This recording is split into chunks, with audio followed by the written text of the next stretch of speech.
Amém. Vamos continuar aí. Continuar não, desculpa, né? Hoje nós vamos fazer um estudo, primeiro culto do ano, né? Onde nós vamos trazer a nossa mensagem de hoje, trazendo a ideia de finanças. Vamos trabalhar questões financeiras aqui já para nós iniciarmos o ano refletindo sobre decisões financeiras e também para nos auxiliar, né? Eu já preguei sobre isso, já batei bastante tempo, né? E vou trazer algumas abordagens que eu não trouxe na outra vez, mas de maneira geral vai nos abençoar, né? O mundo está sempre em conflitos, né? Já preguei várias vezes sobre guerras e tudo mais, né? Ontem eu descobri, né? Não sei acho que foi ontem mesmo que o Trump capturou o Maduro. Aí agora está todo mundo dizendo que vai entrar em crise, vai ter um monte de coisa. Se for o caso de crise e faltar comida e todo mundo morrer de fome, vamos supor, né? Aí não tem muito o que fazer, né? Esperar no Senhor, seguir alguns princípios que a gente já abordou quando falou sobre guerra, mas em situações normais, tudo são um passo a passo que nós vamos avaliar sobre a forma como Deus nos orienta a lidar com as nossas finanças, dinheiro e tudo mais. Primeiro texto que eu vou ler são 10 princípios, tá? Que eu vou abordar hoje aqui. O primeiro deles está lá em Ageu, capítulo 2. Ageu, capítulo 2.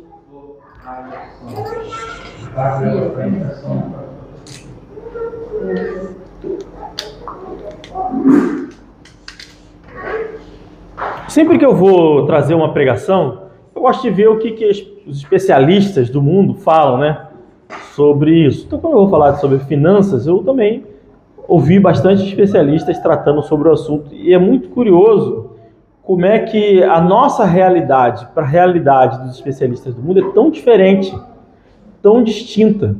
E não estou dizendo que eles sejam certos ou errados ou qualquer outra coisa, não. É só que não tem a Deus, né? Não entende como é que funciona, né? E isso fica claro logo no primeiro princípio.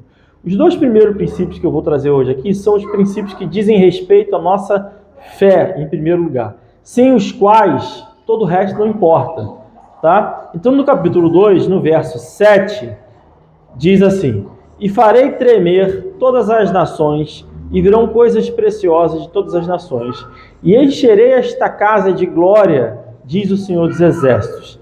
Minha é a prata, e meu é o ouro, disse o Senhor dos Exércitos. A glória desta última casa será maior do que a da primeira, diz o Senhor dos Exércitos. Neste lugar darei a paz, diz o Senhor dos Exércitos." Então, nesse trecho, né, no capítulo 2 do livro de Ageu, o Senhor está ordenando, né, tratando sobre a reconstrução do templo, a glória que seria do segundo templo, e ele traz o princípio fundamental sobre o qual nós precisamos reconhecer e viver a nossa vida financeira.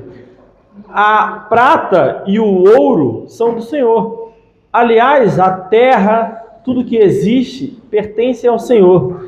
E digo mais, nós também pertencemos ao Senhor. Então, a primeira coisa que nós precisamos entender é que Deus é o dono de todo o ouro e de toda a prata. Ele é o Senhor. E não só isso, da vida, da morte, ele tem toda a autoridade sobre tudo. Quando Jó, na história de Jó lá tem da morte, né? Jó diz, né? O Senhor deu, o Senhor tirou, bendito seja o nome do Senhor. Deus é o Deus que dá, é o Deus que tira, ele faz o que ele quiser, como ele quiser, quando ele quiser. E nós, como cristãos, temos que reconhecer, em primeiro lugar, que tudo que é nosso pertence a Deus. Essa simples percepção de que pertence a Deus muda por completo um dos maiores pecados, né? Que é a ideia de ter dois senhores. Ninguém pode servir a dois senhores. Aí diz lá, né, ou a Mamon, né, que é a representação do dinheiro, ou Deus. Então, o fato de reconhecer que Deus é dono de tudo que nos há, inclusive de nossa vida, nossos filhos, nossos bens, nossos projetos futuros, tudo que a gente consagra, entrega nas mãos de Deus. Ao fazer isso, já automaticamente já não temos mais o dinheiro como Senhor, porque reconhecemos que até sobre o dinheiro que temos depende exclusivamente do Senhor. Então essa é uma percepção, um princípio básico que você vai encontrar ao longo de toda a Bíblia, que tudo está nas mãos de Deus, é de Deus. Aí um guru lá que eu estava vendo falou o seguinte: o sucesso, a prosperidade, a riqueza são meros resultados da sua disciplina, e a escassez e a pobreza o resultado dos seus maus hábitos. De cara, a gente pode definir que isso está errado, porque quando nós lemos na Bíblia, inclusive lá em Eclesiastes, você vê que nem sempre o que faz a coisa certa dá certo, nem sempre o que faz a coisa errada dá errado. Às vezes o cara não vive uma vida muito bem e tal, e as coisas dão certo. No nosso caso, existem vários outros fatores que vão determinar essa área específica e outras. Vão determinar a nossa saúde, vão determinar o sucesso dos nossos filhos, a saúde dos nossos filhos, a harmonia da nossa casa, uma série de coisas que Deus estabelece. Nós estamos debaixo de outras regras. E também, até no mundo mesmo, para quem não é cristão, nem sempre a ideia de que o cara falou, se você trabalhar 18 horas por dia, você vai enriquecer. Eu não acredito nisso. Eu não acredito nisso. Sinceramente, eu não acredito nisso. Acho que isso não é uma coisa palpável. Vai enfadar o cara, vai chegar um ponto que ele vai estressar e vai ter que arcar com as consequências disso depois. Enfim, mas no nosso caso, existe a soberania de Deus. Deus pode dar ou tirar de acordo com a vontade dele, com você orar e pedir e ele aceitar, com ele querer te disciplinar e qualquer outra coisa. Então, em primeiro lugar, o reconhecimento de que Deus está sobre todas as coisas. Existe, na realidade, no mundo, existem coisas que acontecem na vida, problemas, surpresas e coisas que vão acontecendo que torna esse tipo de conselho um fardo para as pessoas. Outros gurus falam assim, você tem que cortar seus Netflix, seus pequenos gastos, seus negócios e juntar e tal. Tudo isso para mim é balela. É claro que se você não tem dinheiro para manter uma coisa, você não vai manter aquela coisa. Mas não vai ser R$40, sei lá, do Netflix que vai deixar você mais rico ou menos pobre. Uma série de outras questões que vão fazer isso, né? Então, no reino de Deus, nós que somos cristãos, em primeiro lugar, reconhecemos que Deus está acima de qualquer outra coisa, tá? É o dono de tudo. E por isso nós chamamos o nosso Deus de Senhor. Quando nós nos colocamos como servos, ao chamar a Deus de Senhor, nós nos colocamos como servos. Nós somos propriedade de Deus. Na Bíblia, os servos dos homens poderiam ser vendidos, poderiam ser negociados. Eles tinham autoridade sobre os servos. Inclusive, quando Abraão se torna filho de Deus ali, né? Ele torna, junto com ele, todos os seus servos. Ele passa pelo esqueci o nome que dá? Circuncisão, todo mundo. Por quê? Porque eram servos deles e estavam debaixo da autoridade dele. É a mesma coisa conosco. Nós nos tornamos servos de Deus. Deus faz conosco o que Ele quiser. Então, se as coisas estão indo mal é porque você não está sendo um bom cristão. Não, isso não é verdade. Se as coisas estão indo bem é porque você é um excelente cristão. Isso não é verdade. Tá? Em nenhum dos dois casos. Pode ser que seja verdade, mas não é regra, vamos dizer assim. Né? Não é regra. Então, em primeiro lugar é isso, reconhecer a soberania de Deus. Em segundo lugar, como eu disse, os dois primeiros princípios dizem respeito à nossa fé em relação a Deus. Os outros 8 são coisas práticas que a Bíblia diz que a gente pode seguir. Mas sem esses 2, não dá para cumprir os outros 8. Pelo menos não seguindo o que Deus manda. Dá para fazer, né? Tá lá em Malaquias, né? Diz assim, Malaquias 3, versículo muito famoso, né? Do 8 em diante. Roubará o homem a Deus? Todavia vós me roubais e dizeis, em que te roubamos? Nos dízimos e nas ofertas. Com maldição sois amaldiçoados, porque a mim me roubais, sim, toda esta nação. Trazei todos os dízimos à casa do tesouro, para que haja mantimento na minha casa, e depois fazei prova de mim nisto, diz o Senhor dos Exércitos, se eu não vos abrir as janelas do céu, e não derramar sobre vós uma bênção tal, que não haja bênção tal, até que não haja lugar suficiente para a recolherdes. Em primeiro lugar, só para deixar esclarecido aqui, isso não é uma ordem de Deus para que nós colocamos Deus à prova. Não é certo. Isso é um momento específico que estava acontecendo, ao qual nós nos aprofundamos ao estudar o livro de Malaquias, mas não se trata disso. O que se trata? Se trata de reconhecer que Deus é soberano e autor de tudo e dedicar aquilo que é mais importante.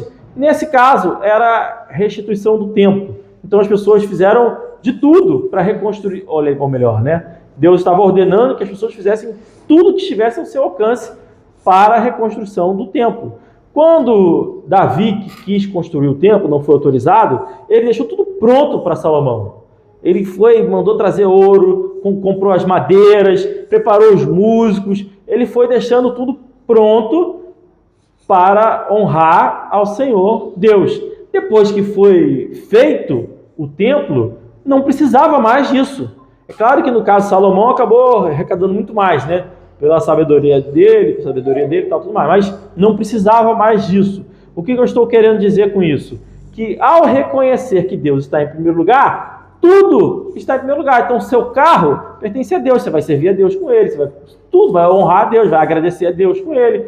Sua casa, seus filhos, sua saúde, tudo está nas mãos de Deus, tá? Inclusive também o dízimo.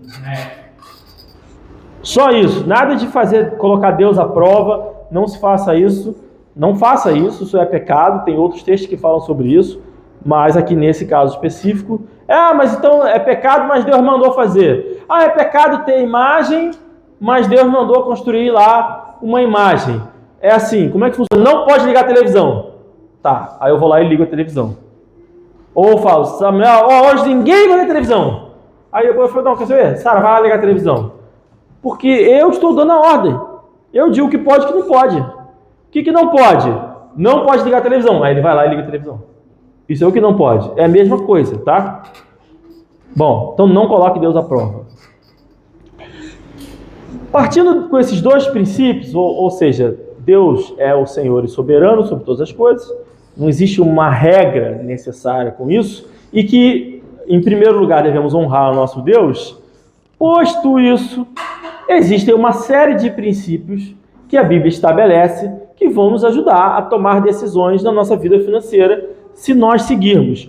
O primeiro, que eu acho que é o mais importante, que seria o terceiro lista aqui, né? Mas o primeiro desses que não tem diretamente relação de submissão, é uma sugestão que Deus deu no caso de José, e isso eu usei na outra pregação também, porque eu acho que é fundamental e faz toda a diferença. Quando José estava no Egito, o povo ele interpretou os sonhos do faraó, que viriam 7 anos de prosperidade e depois 7 anos de escassez, vamos dizer assim. Deus deu a sabedoria a José para que durante o período da fartura eles guardassem 1/5, que representa 20%. Então José orientou Faraó, e assim o Faraó deu autoridade para ele fazer por todo o Egito, de guardar 1/5 de sua renda, tudo que arrecadasse, guardar 20%. Tá? Quando veio o problema, né, a escassez, eles tinham o suficiente para o mantimento, porque acumularam aquele dinheiro ali. Então essa não é uma regra. Isso não é uma regra, uma ordem, mas é uma coisa que Deus orientou José a fazer para o Egito e que daria certo no momento da dificuldade. Logo, a gente pode fazer a mesma coisa. Então seria sábio guardar 20% do que você arrecada. 20% do que você arrecada. Isso quer dizer, para isso ser possível, quer dizer que o custo de vida da pessoa tem que reduzir em 20% do que ele já gasta. Tem que gastar menos o suficiente para poder juntar 20%.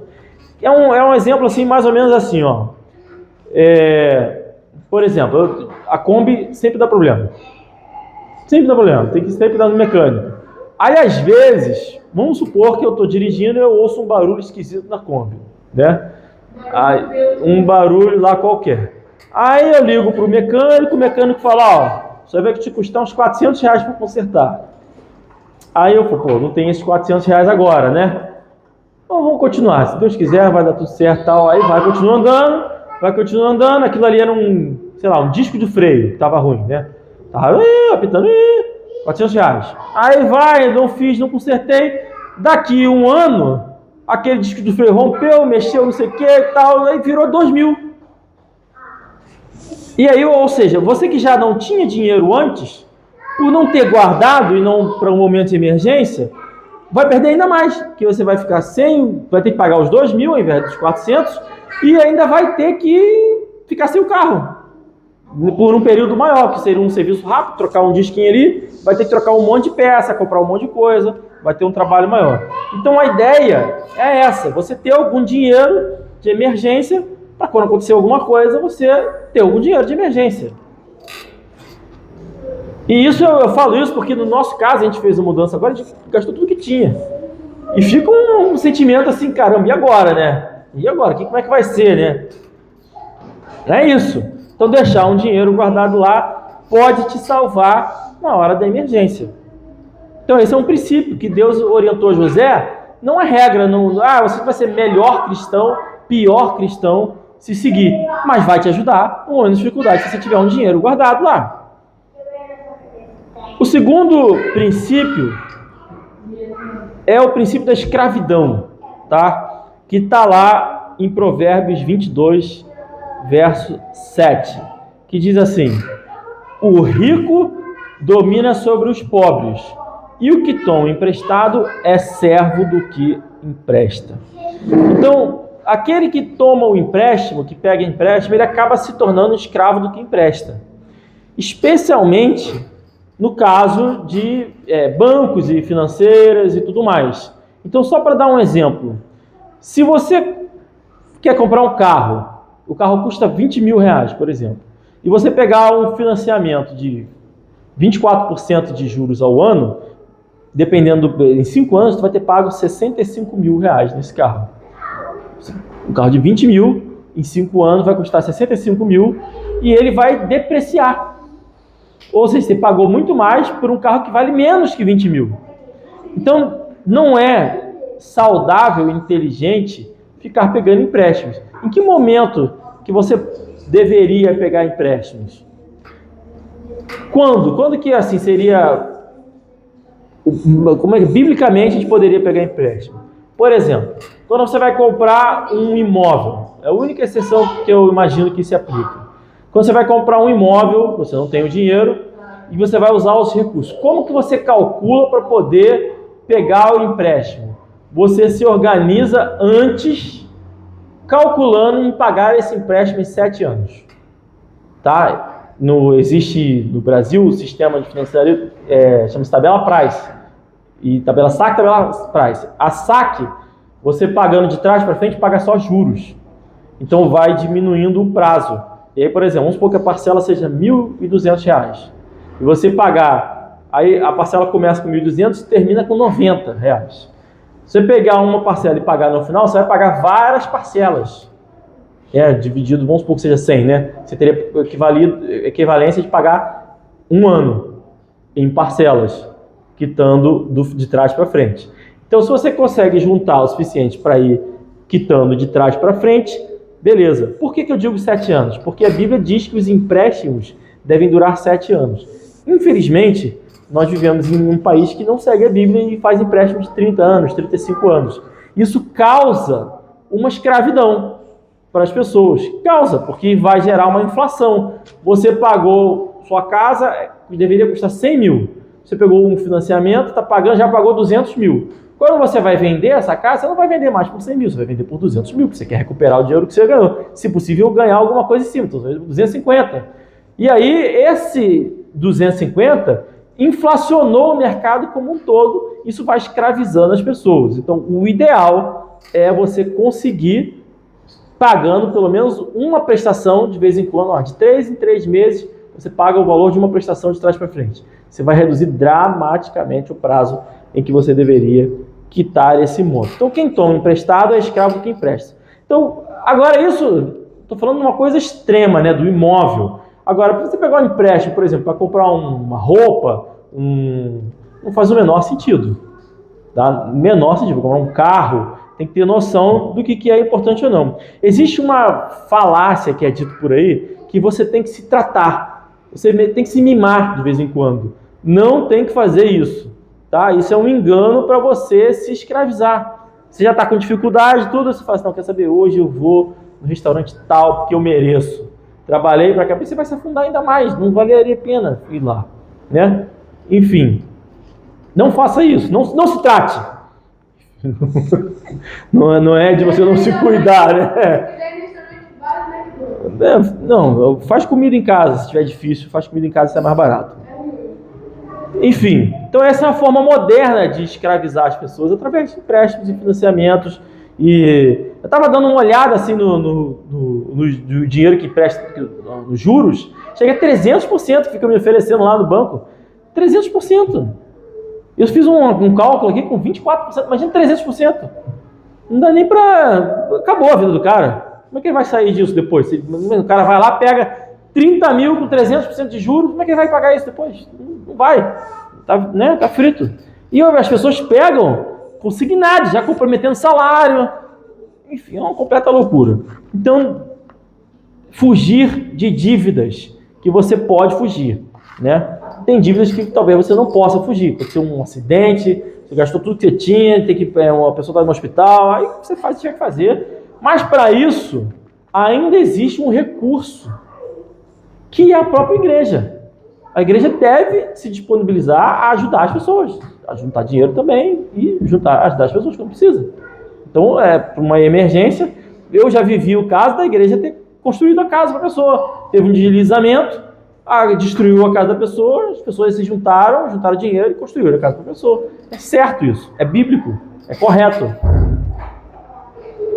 Tá? Não, se vira, foi punição de Deus. Não, coisas acontecem, né? Bom, continuando, né? Um outro item 5 aqui, né? Seria, tá lá em Lucas 14, 28. Lucas 14, 28. Que eu já abordei um pouco nesse último coisa do financiamento.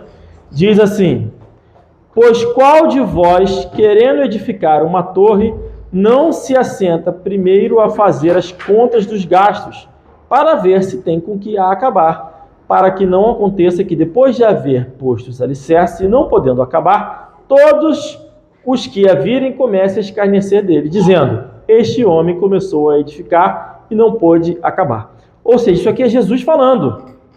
Jesus está falando: olha, qual de vocês, antes de começar um negócio grande, uma obra, não senta e faz as contas também, primeiro? É claro que isso não é o tema desse texto específico, mas é um ensinamento que Jesus está dando e é isso que eu vou trazer. Ou seja, qual é o princípio? O princípio de calcular, de fazer contas, de planejar, de não fazer as coisas no desespero. Existe um estudo que fala que nos momentos de aperto financeiro, as decisões que as pessoas tomam representam uma queda de QI de 13 pontos. São as decisões piores possíveis. Você está no desespero, está apertado, por exemplo, no exemplo do carro. Aí chegou lá, poxa, como é que eu vou fazer? Vai lá e pega o empréstimo de R$400 para pagar o carro. Ou pior ainda, pega o empréstimo depois, quando chega nos 2.000, para pagar o conserto do carro. Porque você está desesperado, você precisa do carro. E aí as piores decisões possíveis você toma quando está nesse momento. Você fala assim: quer saber? Vou comprar uma roupa. Mulher tem muito disso, vou comprar um sapato, que eu vou me sentir melhor. Compra o sapato e acabou. Durou 1 segundo aquele sentimento de alegria. Ou um jogo de videogame, né? Vou comprar um joguinho lá e tal. E o jogo vai durar mais, né? Depois que você acabar o jogo, você também vai se frustrar com aquele dinheiro que você gastou à toa. Enfim, fazer contas é um princípio bíblico. E mais um outro princípio é a ideia da mentalidade do curto prazo. Lá, Provérbios 21, 20.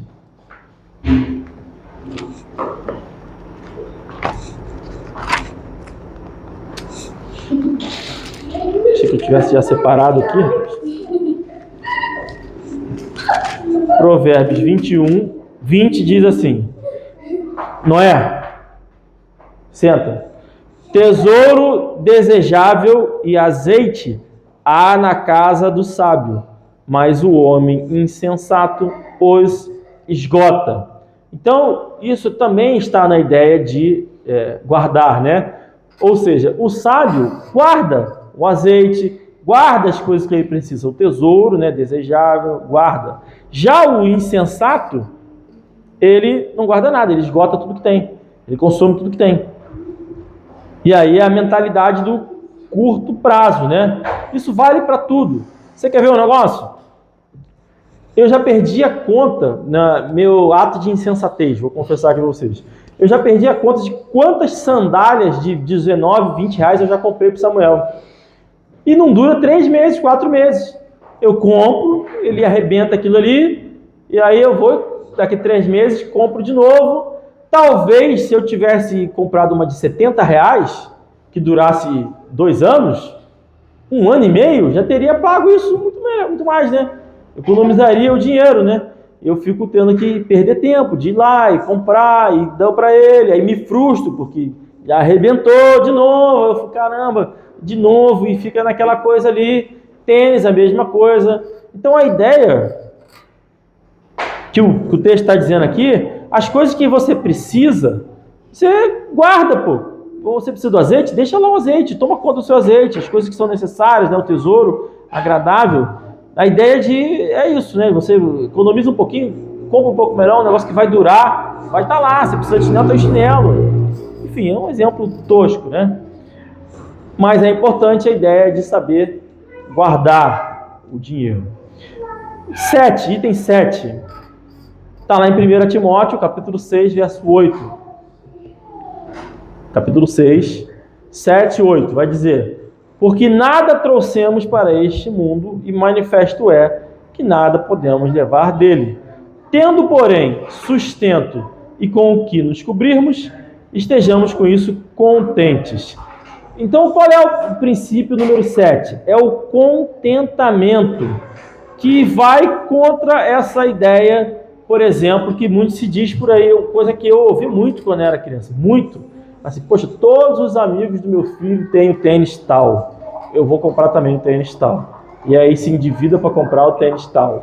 Que não precisaria, você não precisa ter o tênis tal, não precisa ter nada disso. Tendo com que se cobrir, sustento e com que se cobrir, esteja com isto contentes.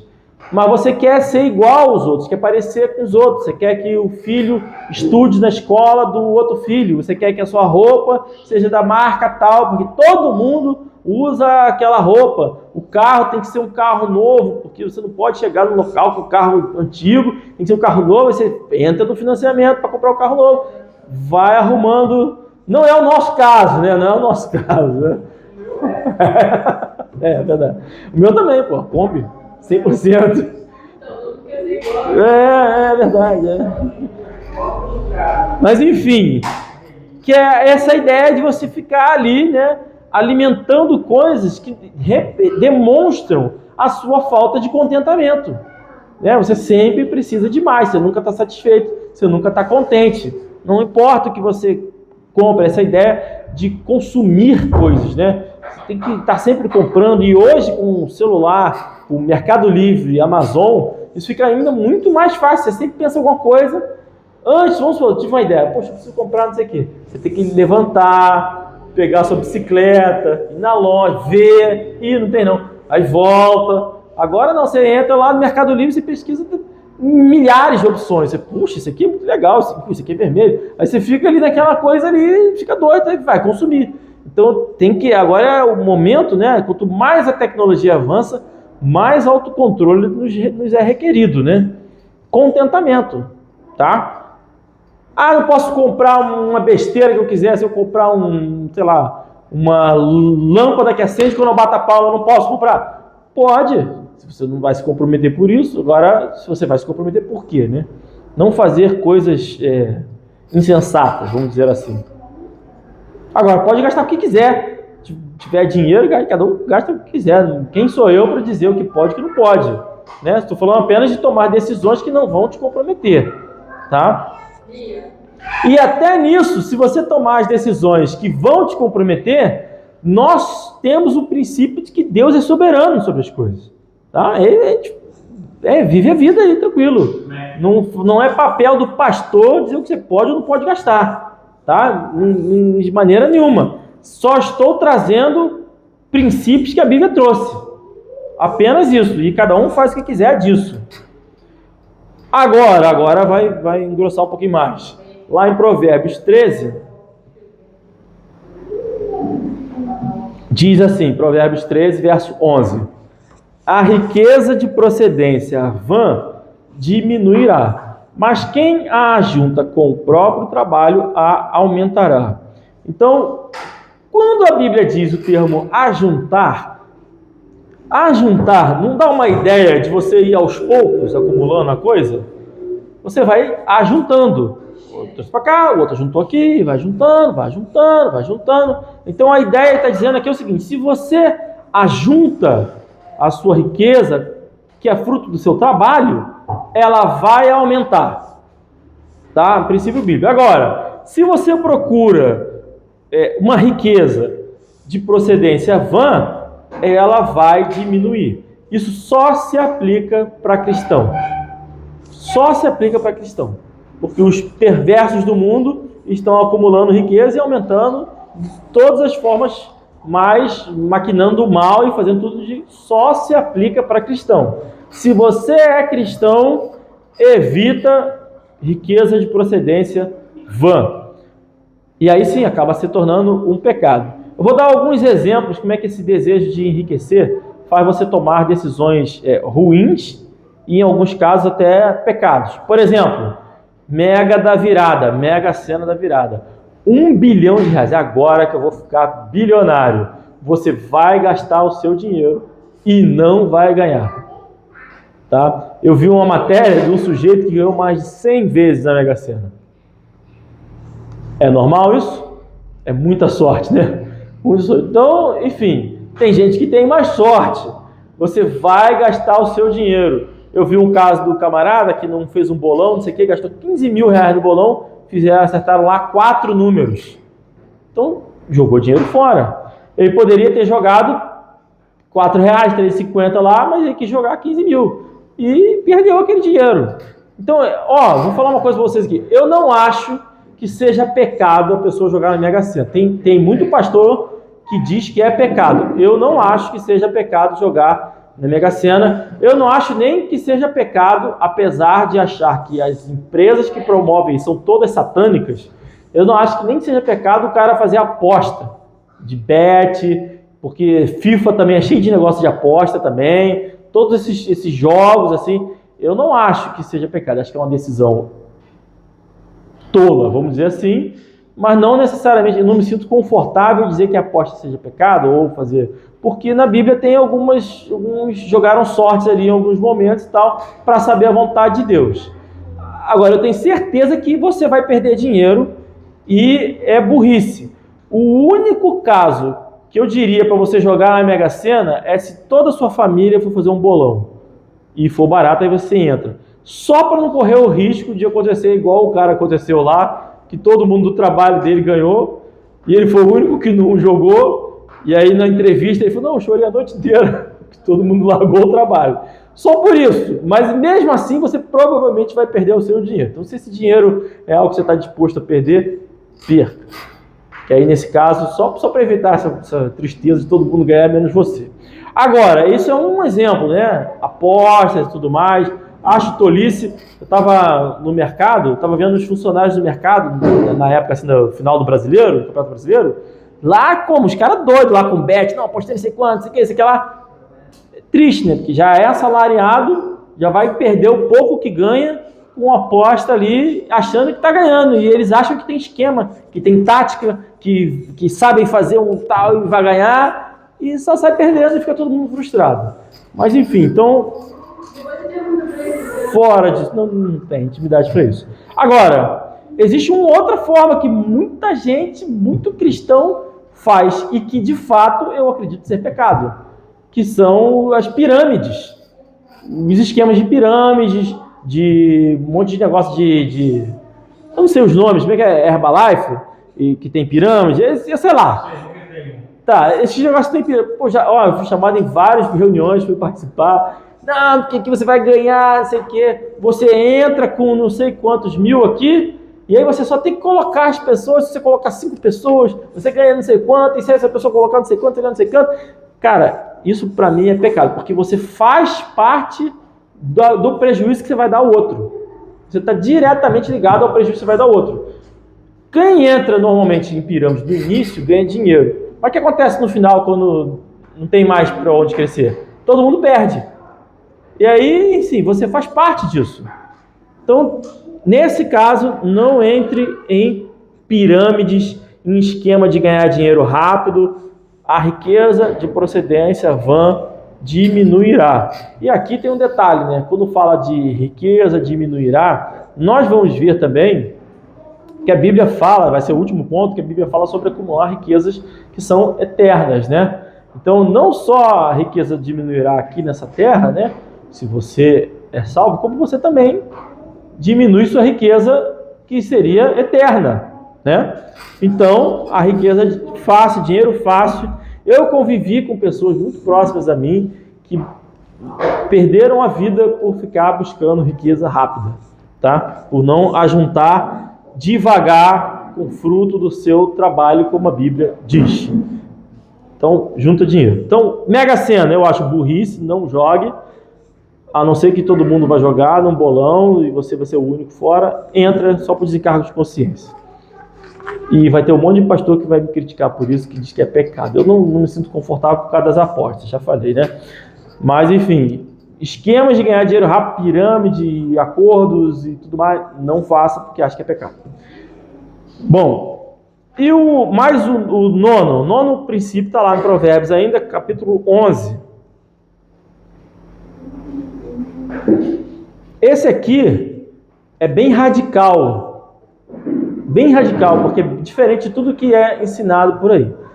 Provérbios 11, 25 vai dizer o seguinte: ao que distribui, mais se lhe acrescenta, e ao que retém mais do que é justo, é para a sua perda.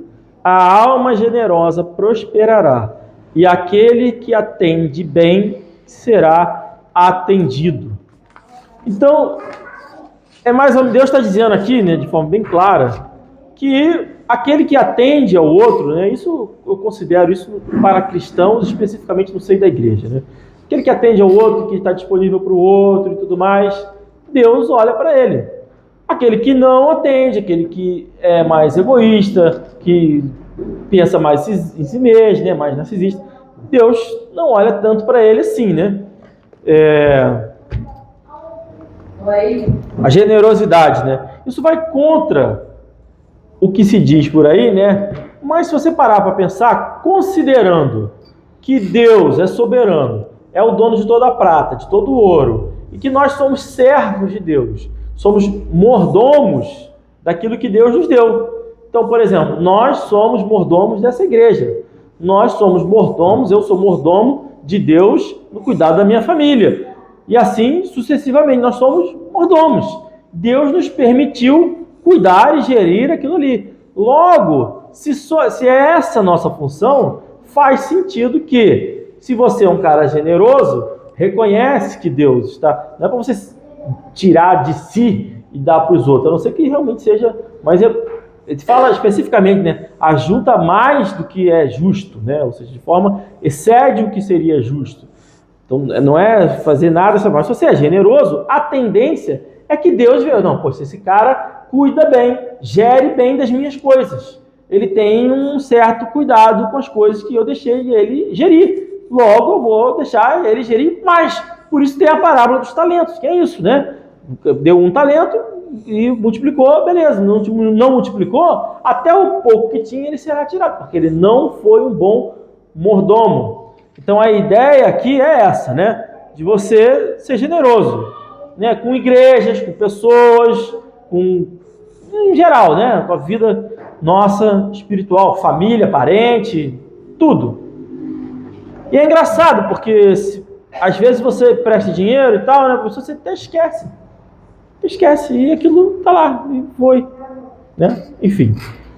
Agora, eu comecei dizendo que Deus, o primeiro ponto, era que Deus é soberano e autor, sobretudo tem que reconhecer isso. Né? Não há, mesmo se a gente seguir as regras os princípios que eu estou determinando aqui, pode ser que nada disso aconteça. Porque Deus é soberano. Agora, existe uma coisa que se a gente fizer, garantidamente não nos será tirado. Por exemplo, aqui está dizendo que se você é generoso e atende bem, Deus vai te atender. Então é uma promessa de Deus que pode não acontecer. Por quê? Porque Deus é soberano. Ele pode olhar para você e falar assim, olha, ele atende bem e tal, mas ele precisa ser punido. Mas ele precisa passar por aquilo outro. Como lá diz o texto lá, né, que fala que vou queimar os pés para que... Tem um texto que fala isso, eu fiquei com isso na cabeça que eu queimei meu pé, né? Queimar os pés para que eles se submetam e tal. Enfim, tem punições que Deus dá, e pode ser financeira, para que as pessoas se aproximem de Deus, ou para qualquer que seja o motivo. Agora, existe uma promessa que Deus dá e que você vai fazer e você vai receber, independente de qualquer coisa, garantido, que está lá em Mateus capítulo 6, 19 e 20. Que é o mais importante de tudo, que diz assim: não ajunteis tesouros na terra, onde a traça e a ferrugem tudo consomem, e onde os ladrões minam e roubam, mas ajuntai tesouros no céu, onde nem a traça nem a ferrugem consomem, e onde os ladrões não minam nem roubam, porque onde estiver o vosso tesouro, ali estará também o vosso coração. Então, tudo isso é legal, é interessante, eu acho que é útil. Acho que se nós, como cristãos, seguirmos esses princípios bíblicos, a tendência é que as coisas vão ser mais fáceis, a vida vai ser mais tranquila, teremos uma vida mais pacífica, mas reconheço que há a vontade de Deus e Ele pode querer que nós não tenhamos nada disso. Então a gente segue por obediência, na esperança de que Ele faça o que Ele quiser e na certeza de que Ele é generoso, Ele é bom. Ele disse que se você bater na porta Ele vai abrir, né? Que tem a viúva, né, que pedia muito para o juiz, Ele fez justiça, beleza. Agora, isso aqui é garantido. Os tesouros que você ajuntar no céu não se perderão. Aquilo que você fizer pensando na vida futura, ou seja, o investimento de retorno absoluto, garantido, único, sem risco e com alto retorno, são os investimentos na vida eterna. São as riquezas para a vida eterna. Então, todas as vezes que você ganha uma alma, que você prega, que você exorta, que alguém fala alguma coisa e você não deixa aquilo ali se perpetuar, que tudo isso faz parte do seu dia a dia, você não se curvar diante das coisas que as pessoas falam para você, tudo isso faz parte, vai lhe ajudar a juntar tesouros no céu. Se você cuidar da sua família, se você for fiel à sua esposa, tudo, se você fizer na sua vida, vai lhe ajudar a juntar tesouros no céu. Esses tesouros, a Bíblia diz que tudo que a gente construiu vão passar pelo fogo, e o que for de valor eterno vai para o céu. Logo você não perde mais. Então a única coisa assim que para a salvação, é lógico, né, mas isso não é nosso, que está ao nosso alcance e que nós podemos ter certeza de retorno é aquilo que a gente faz no céu. Isso faz todo sentido, porque, como eu disse, somos mordomos de Deus aqui, somos funcionários, servos do Senhor aqui, trabalhando para Ele. Logo, pensa bem, Deus deu aqui a minha família para cuidar. Aí, além da minha família, eu ganho a alma do meu vizinho, vamos supor, e tal e tudo mais. Eu estou aumentando o número de servos do Senhor. Lá no Senhor, como mordomo, estou trabalhando para que outras pessoas façam parte desse reino. Então ele vai olhar e falar assim, opa, bom trabalho, vai mais um pouquinho, vai mais longe, ganha mais esse tantinho. Então é um passo a passo que faz todo sentido para nós que somos apenas servos. Amém? Estamos encerrados por hoje.